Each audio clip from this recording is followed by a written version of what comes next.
Welcome to ML's English Podcast, the show where English learning meets mindset growth. Whether you're here to boost your vocabulary, speak with confidence, or build a strong, unstoppable mindset, you're in the perfect place. Get ready for powerful tips, real conversations, and high energy that will move you forward. This is more than just a podcast. This is your new routine for success. Today, we're taking a really unique deep dive. We're looking at just one single compelling story that I think many of us can relate to. Our mission here is to pull out some insights, some actionable insights about, well, our relationship with our phones. It's getting pretty complex, right? I feel like And we're looking at what happens, what shifts can occur when that connection is just suddenly gone, unexpectedly cut off. Yeah, it's a really fascinating scenario we're exploring. You have this individual who, just by, a simple twist of fate, finds themselves without their keys, and maybe even more critically today, without their smartphone. And it's not just like an inconvenience. It forces this complete real-time reevaluation of how they navigate their whole day. Everything changes. Everything.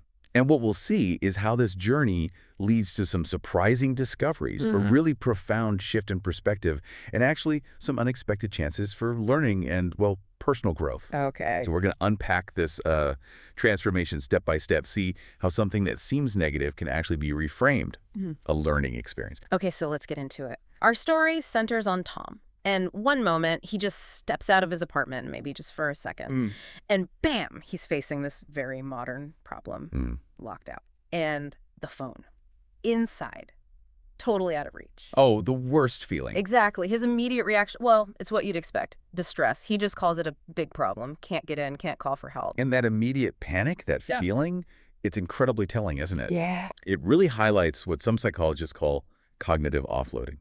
This habit we have of just handing over basic mental tasks, remembering numbers, finding our way, even just checking the time to our devices. We don't even think about it. We don't.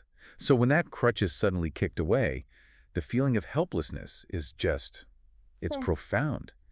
Tom's initial reaction, feeling nervous, feeling lost, it's not just about being locked out physically. It's a direct result of this deep, deep reliance. It really underscores how much we've outsourced basic life functions to this one little gadget in our pocket. And it really does make you reflect on your own habits, right? You start thinking, what would I do? Totally. But then Tom's friend shows up and she offers this wonderfully unexpected perspective. Instead of just, freaking out with him or rushing to fix it, she calmly says, maybe this is a good thing. And she actually suggests, try one day without a phone. Wow. Bold. Right. Tom's immediate response, that sounds scary, but imagine it. A whole free day. No screens, just open space. What does that fear tell us? It tells us a huge amount. That scary reaction, it isn't just about missing texts or apps. It's about losing that sense of control, feeling untethered from our digital safety net. Yeah.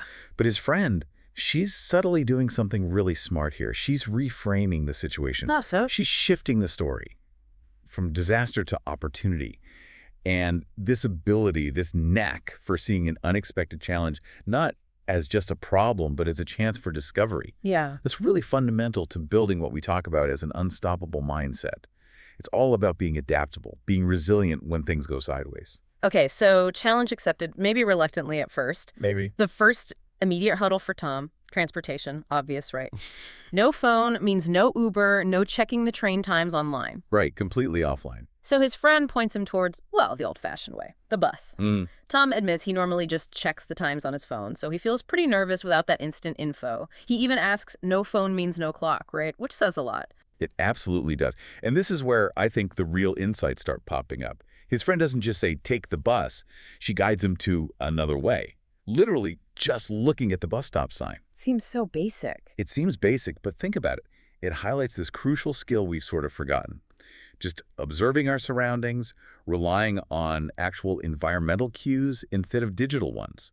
It's like going back to basics, self-reliance, observation. And for English learners listening, that's huge, right? Oh, invaluable. It forces you out of the app and into the real world. Reading signs, interpreting body language, listening to actual spoken directions.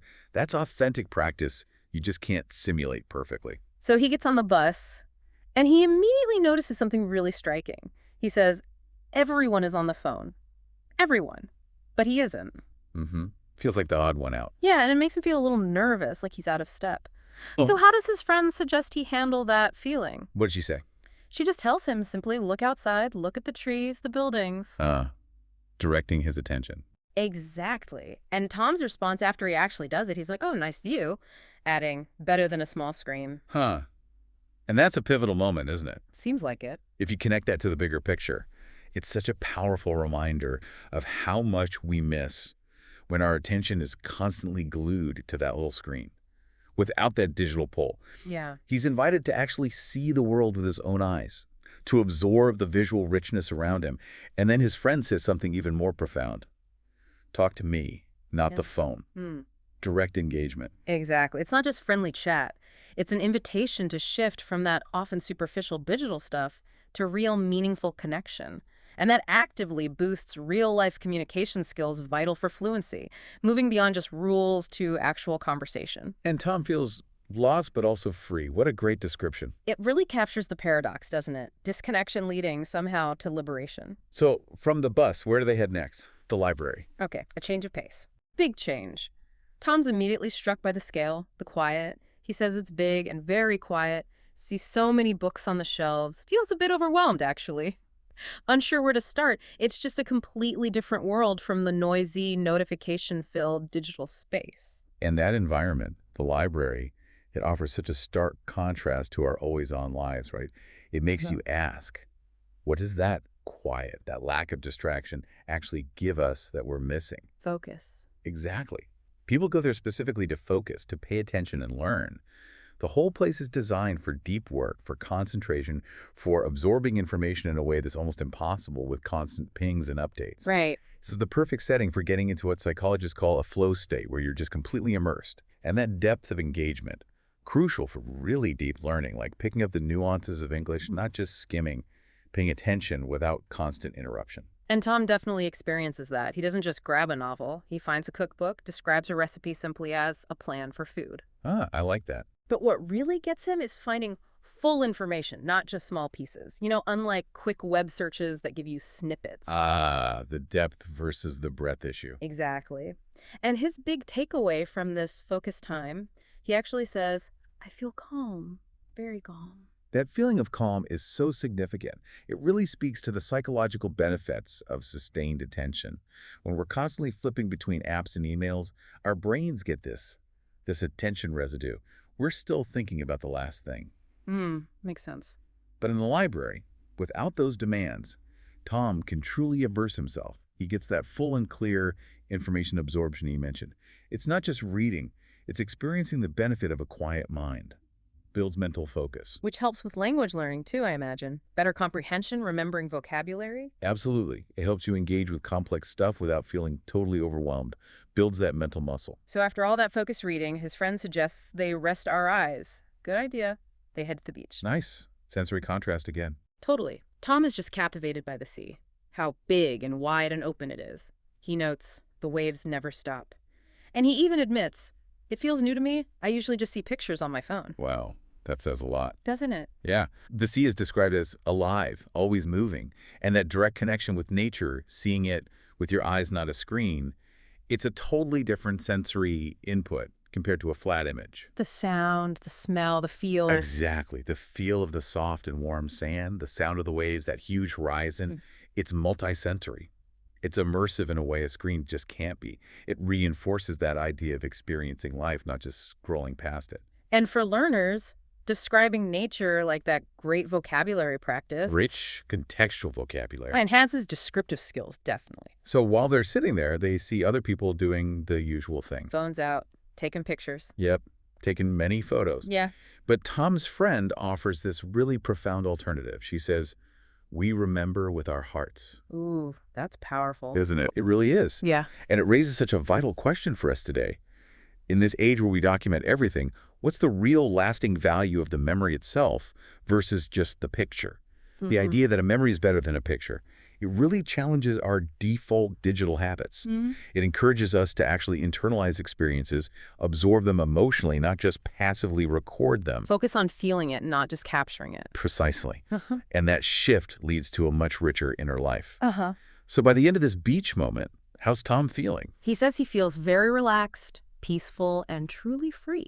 Wow, what a turnaround from the initial anxiety. Huge turnaround. It's a massive testament to just disconnecting intentionally. A big win for his mindset, you could say. Absolutely, a huge win. Okay, so evening's drawing in, the phone-free day is winding down. They decide on one more classic experience, the cinema, the big screen. Ah, the movie. Yeah, Tom notices the lobby, the many movie posters, and he's genuinely excited about seeing a big screen, not a small phone. He's really embracing these larger-than-life experiences now. And that comparison, cinema screen versus phone screen, it's key, isn't it, to understanding the difference in engagement. How so? Well, the cinema is inherently immersive.